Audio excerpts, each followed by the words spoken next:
USMLE style question on type 4 hypersensitivity.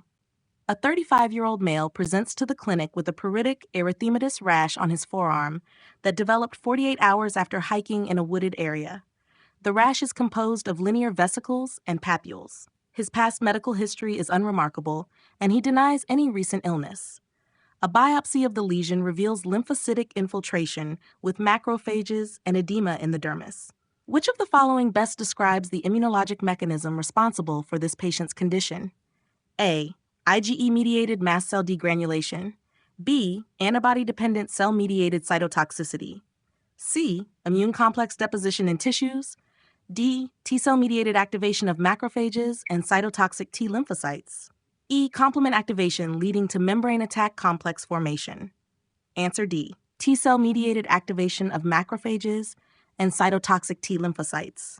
Explanation: the patient has contact dermatitis, a classic example of a type hypersensitivity reaction, delayed type hypersensitivity, DTH, which is mediated by T cells rather than antibodies.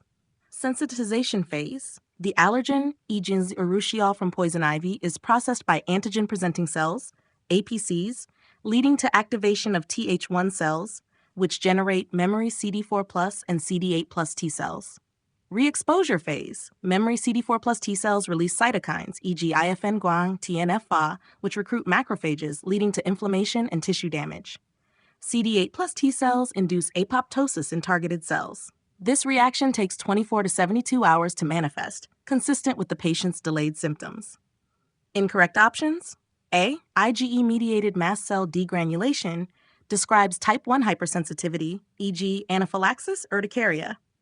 B. Antibody-dependent cell-mediated cytotoxicity, characteristic of type 2 hypersensitivity, e.g. autoimmune hemolytic anemia. C. Immune complex deposition in tissues, defines type 3 hypersensitivity, e.g. serum sickness, systemic lupus erythematosus. E. Complement activation leading to membrane attack complex formation, seen in type 2 or 3 hypersensitivity reactions. This question assesses knowledge of type 4 hypersensitivity and its T-cell-mediated immune response.